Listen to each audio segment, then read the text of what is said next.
వెంకటేశ్వరస్వామి పద్మావతి దేవిని వివాహం చేసుకోబోతుండగా ఆయన ముఖంలో హఠాత్తుగా మార్పు కనిపించింది.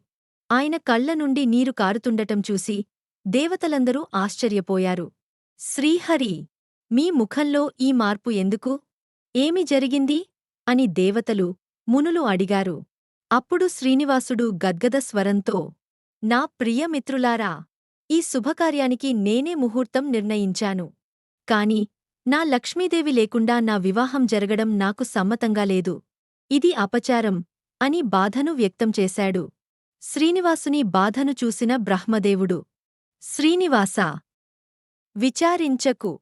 నేను సూర్యుడిని కొల్హాపురానికి పంపి లక్ష్మీదేవిని ఇక్కడికి రప్పిస్తాను అని ధైర్యం చెప్పాడు.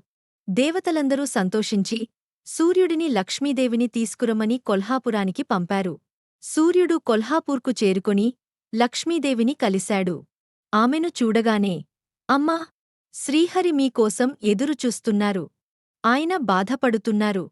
మీరు వెంటనే వెళ్ళాలి అని చెప్పాడు. లక్ష్మీదేవి ఆశ్చర్యంతో, నా స్వామి ఎందుకు బాధపడుతున్నారు?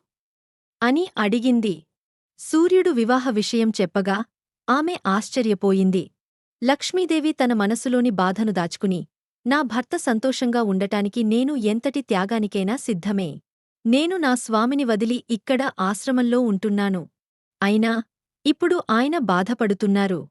ఈ వివాహానికి స్వయంగా హాజరయ్యేందుకు నేను వెళ్తాను అని చెప్పి శేషాచలానికి బయలుదేరింది.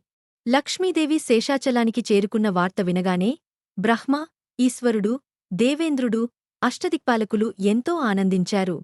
సరస్వతి, అనసూయ వంటి పుణ్యస్త్రీలు లక్ష్మీదేవిని ఆప్యాయంగా ఆలింగనం చేసుకుని అభినందనలు తెలిపారు. శ్రీనివాసుడు, పద్మావతి వివాహానికి ముందు లక్ష్మీదేవి రాక శుభసూచకంగా నిలిచింది. స్వామి వివాహం భక్తి, ధర్మం, సత్యం మరియు శ్రద్ధకు ప్రతీక. అందువల్ల ఆ పవిత్ర క్షణానికి దేవతలు హాజరై సాక్ష్యం ఇస్తారు. ప్రతి దేవత స్వామి, పద్మావతి దేవి జంటకు శుభం, ఐశ్వర్యం, సుఖసంతోషం, సమృద్ధి ఉండాలని ఆశీర్వదించడానికి సమక్షంలో ఉంటారు. స్వామి కళ్యాణం కేవలం భూమిమీద మాత్రమే కాదు, ఆకాశంలో కూడా ఒక మహోత్సవం. అందుకే స్వర్గీయ దేవతలు సాక్ష్యంగా హాజరై పండగను ఘనంగా చేస్తారు. తిరుమలలో జరిగే శ్రీవెంకటేశ్వర స్వామి కళ్యాణం శుభం, ఐశ్వర్యం, సుఖసంతోషానికి ప్రతీక. అందుకే భక్తులు ఈ కళ్యాణ ఫోటోలు తమ ఇళ్లలో ఉంచుతారు.